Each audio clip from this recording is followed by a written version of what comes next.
Everyone, I hope you're doing well today. Today we're on Esther chapter 6, and I hope the rest of the series has been an encouragement to you. It's a very interesting book, and there is a prophetic element to it today as we see war is about to explode between Israel and Iran, formerly known as Persia today. It's a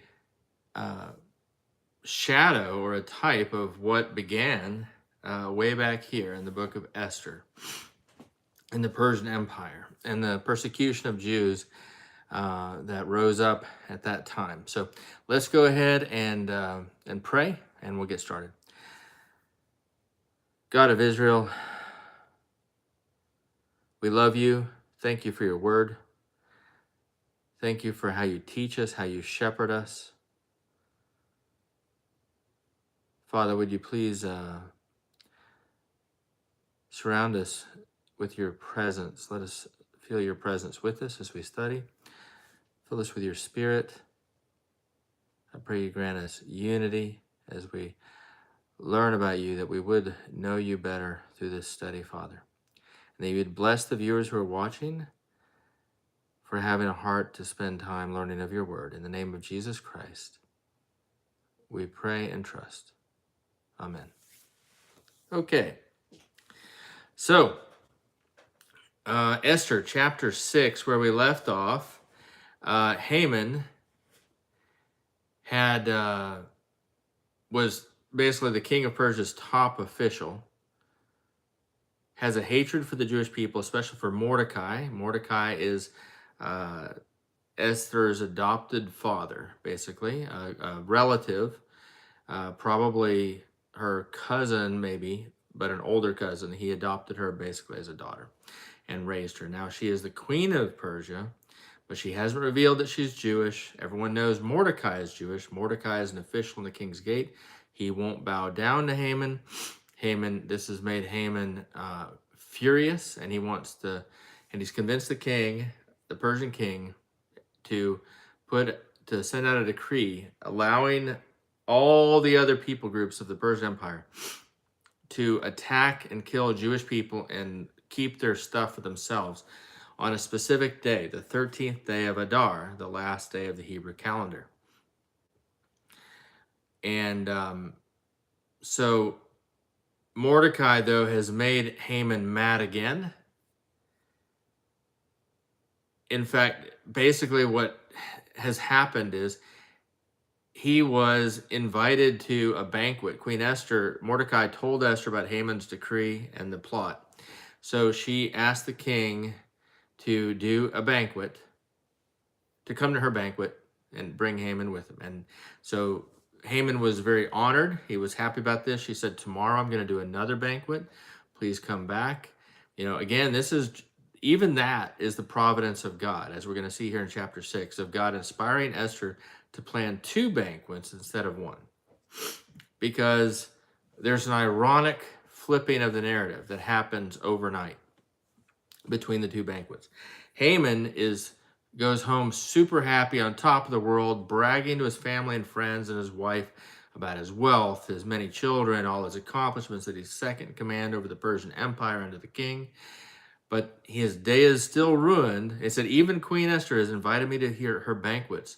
I'm so honored, but even then I'm just filled with wrath about this Mordecai who won't bow to me. He's like a thorn in my flesh. And his wife says, build this huge gallows for him and hang him tomorrow. Go tell the king to let you hang him. So he says, yes, that's what I'm going to do tomorrow. Tomorrow before the second banquet, that's what I'm going to do. So Haman is intent on fully solidifying his power. Because if he takes one of the king's officials out of the king's gate and hangs him for not bowing to him, that's going to put the fear of God or fear of Haman and everybody else, and they would bow. All right, so that's where we left off. So Haman thinks he's going to hang Mordecai. He's building a gallows for him. He's planning to go in the next morning and ask the king for permission to do that. And we're waiting on the second banquet of Esther, where she's going to reveal to the king what Haman has been plotting. So now, the day before, Haman should have had the best day of his life. He couldn't allow himself to because this little thing with Mordecai. But now he's going to have the worst day of his life in chapter 6. It says, that night the king could not sleep. So one was commanded to bring the book of the records of the Chronicles, and they were read before the king. So one, meaning a servant. So the king couldn't sleep. He called for a servant, said, hey, go get the books that contain the chronicles of my government, of the Persian Empire, of things that have happened. He's wanting some kind of entertainment to keep. He didn't have a TV set, right? There's no Netflix. So what's he going to read? He's going to have somebody read to him from these chronicles just so he can remember things and stay entertained. And it was found written that Mordecai had told of Bigthana and Teresh, two of the king's eunuchs, the doorkeepers, who had sought to lay hands on King Ahasuerus.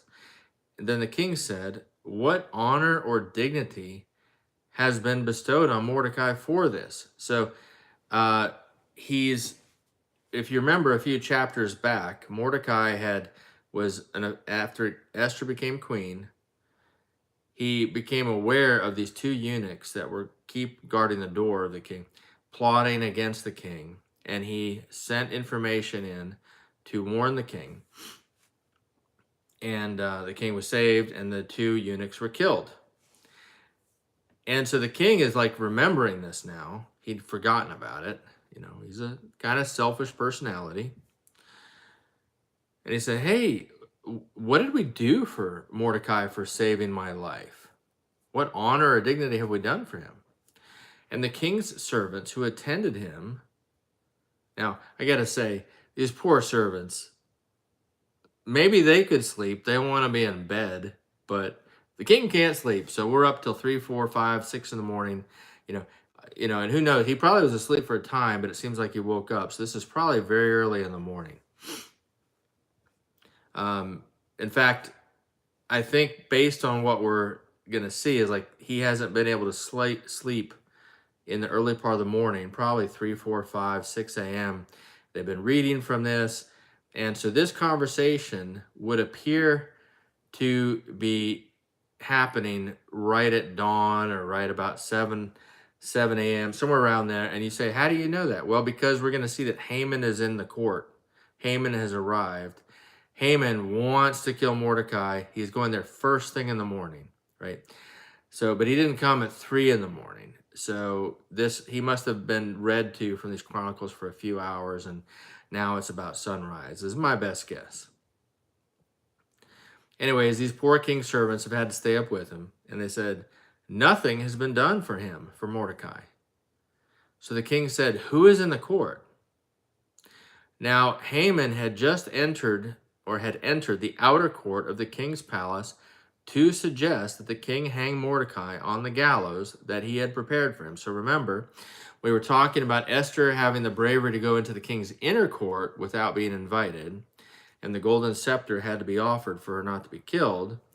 I said that if there was an inner court, there has to be an outer court. So this is kind of telling us how business flowed. You had the king's gate, then you had an outer court, then you had an inner court, and then you had the king's throne facing the inner court. So what it seems like the flow is, the officials were in the king's gate. If you came in for business with the king, you would check in with the appropriate official there. And then most of the government business would have been done out in the outer court away from the king's sight. For those who really needed to speak with the king, then one of the servants that would be going in and out from the king's presence would have, or official, or maybe Haman himself would have, somebody would have basically informed him, hey, these are the people in the outer court that want to see you. Who is invited in? And then he would invite the ones into the inner court to talk to him that he wants to talk to. So Haman had just entered the outer court of the king's palace in order to petition the king. He's like there to ask the king to hang Mordecai. So even though he's second in command, he doesn't have authority over life and death. The king's servants said to him, Haman is there standing in the court. And the king said, let him come in. Again, so the king's servants are there. They come in and out, but others, officials, even Queen Esther, aren't allowed to come in without that permission. So the king's inviting him in. So Haman came in, and the king asked him, what? So, oh, if Haman had only gotten a chance to speak first, that would have been another interesting version of this story. What would the king have said if Haman starting off with, I want to kill Mordecai? That would have changed this whole thing. But instead, the king speaks before Haman can, which is usually what's going to happen. So Haman came in, and the king asked him, what shall be done for the man whom the king delights to honor? So Haman is an egocentric person. So when the king is greeting him with this phrase, and he thinks he's all that anyways, he naturally believes, oh, this is about me. He's kind of saying this to me. Now Haman thought in his heart, whom would the king delight to honor more than me? He can't think of anybody else. And Haman answered the king, oh, for the man who the king delights to honor, let a royal robe be brought, which the king has worn, and a horse on which the king has ridden, which has a royal crest placed on its head. Then let this robe and horse be delivered to the hand of one of the king's most noble princes, that he may array the man whom the king delights to honor. Then parade him on horseback through the city square, and proclaim before him, thus shall it be done to the man whom the king delights to honor. So, oh, the irony. But no, Haman is wishing this for himself. Mordecai hasn't asked for any reward. He didn't warn the king about an assassination plot in order to get something. It was the right thing to do. So he did it. That's what a man of God would do. But Haman is now second in command in the Persian Empire. And yet his request here reveals the budding seed of wanting more. What does he want for himself that he would consider honor? He wants to wear a royal robe that the king has actually worn. He wants the king's robe for himself. He wants to sit on the king's horse with the royal crest, some kind of metalwork or painted thing or woven thing, probably woven cloth with the king's emblem on it on the head of the horse. He wants to be made to look like the king because Haman wants to be king. Being second in command would never be enough for him. If his life had gone on, eventually he might have even tried to do a coup against the king because of his lust for power. This is kind of a little crack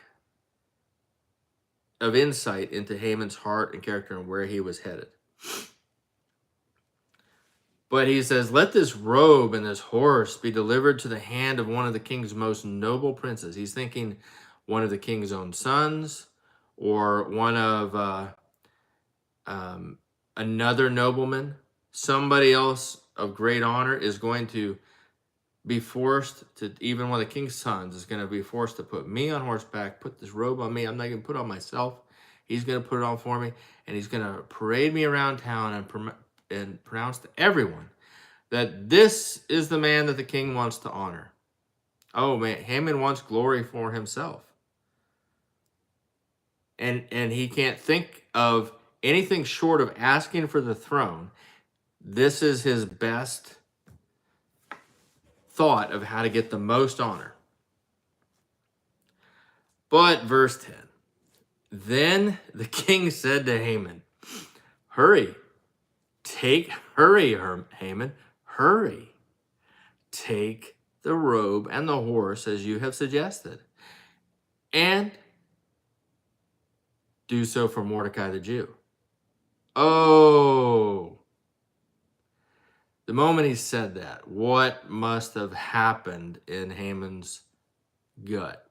His stomach must have dropped. Do so for Mordecai the Jew who sits within the king's gate. Leave nothing undone of all that you have spoken. Oh my goodness. He's like, every single thing you just said, Haman, do it. Don't leave out a single thing. I want you to be the one, Haman, who takes Mordecai around and says that. Haman came in with the intention of asking for Mordecai to be hung, and now he's got to take Mordecai. He's got to put the coat on Mordecai. He's got to put Mordecai on the horse. He's got to walk around as the servant to Mordecai and pronounce to the whole citadel, the whole city of Susan, that this is the man the king wants to honor, not myself, but Mordecai. After he just got finished building a 75-foot gallows for Mordecai. The moment the king said, do so for Mordecai the Jew, Haman's gut, it had to be like that feeling of when you're on a roller coaster and you're dropping straight down. His first thought was like, oh my goodness, I'm so glad the king spoke first. Imagine if I had asked to hang Mordecai when he wants to honor him. Whew. But then another part was saying, if only I'd spoken first, maybe the king wouldn't have said that. Maybe he would have said, why? I was going to honor him. Why do you say this? And then maybe it would have been a wash and I wouldn't have to do anything. But then in the end, what is settling in him is even more hatred, bitterness, grief, just unbelief, disbelief, mortifying humility, a humiliation, not humility, humiliation. So Haman took the robe and the horse, arrayed Mordecai, and led him on horseback through the city square, and proclaimed before him, thus shall it be done to the man whom the king delights to honor. So he's going through the center of the city, showing everybody this. It's a big deal. There's people walking around, there's businessmen, people didn't have cars. So when you would proclaim something in the city square, it was a much more public thing.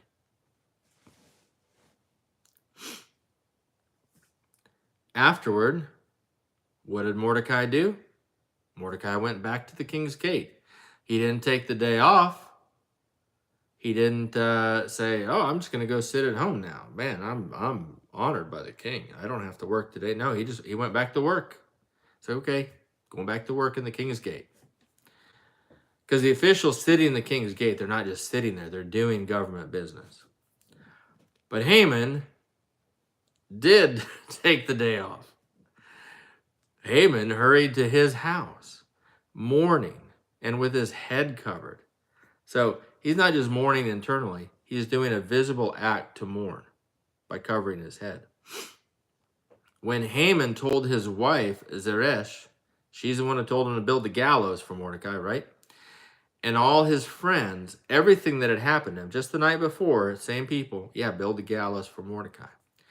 His wise men and his wife Zeresh said to him, if Mordecai, before whom you have begun to fall, is of Jewish descent, you will not prevail against him, but will surely fall before him. Okay, so first, I just got to say, this is a terrible thing for a wife and his friends to say to him. I mean, okay, yeah, it's true. And they're actually showing a modicum of faith here in Yahweh and the God of Israel. But still, I mean, it's your husband, it's your friend, and just the night before, you're telling him, build a gallows, hang Mordecai, kill him, he won't bow to you. And now today, they're like, oh, well, hey, if you had to do that, I guess you're about to die. If you had to parade him on a horse, you're going to fall before him, might as well give up now. I mean, what kind of fair weather friends are these? Fair weather wife. You can say it's inspired by the Spirit, but still their character remains fickle. This is a curious phrase, is of Jewish descent. In other words, they already knew he was of Jewish descent. But now they're remembering all the stories of Daniel. Daniel had a great reputation. They're remembering the story. They know the stories of Egypt. They know the stories of Assyria. They know the stories of, the Assyrian army before Hezekiah that had hundreds of thousands of men die from a plague overnight. Um, they know these stories, and more than that, and I guess I didn't really connect the dots for myself or for you on this before. We know that Haman hates Mordecai, and I'm sure he's got stuff against other Jewish people, which is why he wants to kill all the Jews. But more than that, he is a descendant of Agag. And it's not like these people were operating in ignorance of history. Agag was the king of the Amalekites that Saul was supposed to kill, and Samuel eventually did. The Amalekite, so Haman is an Amalekite. He's of the royal family of the Amalekites. So he knows very well the history of warfare between his people and the Jewish people, or the Israelite people, and how the Israelite people always win. So ultimately, that is where this is coming from. They have this knowledge that the Amalekites always fall before the Jewish people, the Israelite people. While they were still talking with him, the king's eunuchs came and hastened to bring Haman to the banquet, which Esther had prepared. So he's just got finished. He's starting this day like, I'm going to get Mordecai killed finally. Oh, I'm so honored with Esther's banquet, but Mordecai, I'm going to go in, built the gallows, going to go in, get the king to kill. What? I have to honor Haman and parade him around town? I got to go home. And then he's barely begun to say this to his family and complain. He's mourning, got his head covered. They're telling him, oh, you're done. You're defeated. And then right then, the king's eunuchs have been apparently looking for him wherever they could. They finally found him at his house and said, oh, you got to come to Esther's banquet now. So he's being ripped away straight to the banquet. And we know, well, if you've read the book before, you know what's going to happen next, which we'll see tomorrow when we do Esther chapter 7. So overall, this book is just an amazing story of God's providence and how God orchestrates events, moves pieces into place, thwarts the plans of the enemy and evil people in order to protect his people. But he doesn't stop the threat from rising up, or even some persecution. He allows that in order to build faith in his people. He allowed Mordecai and Esther and the rest of the Jewish people to go through this process so that they would have a very real threat that they had to face and had to trust God, their God, through it. But he was always in control, and Haman was thwarted before he even started. Anyways, that is it for today, and we will see you all tomorrow. Have a great day.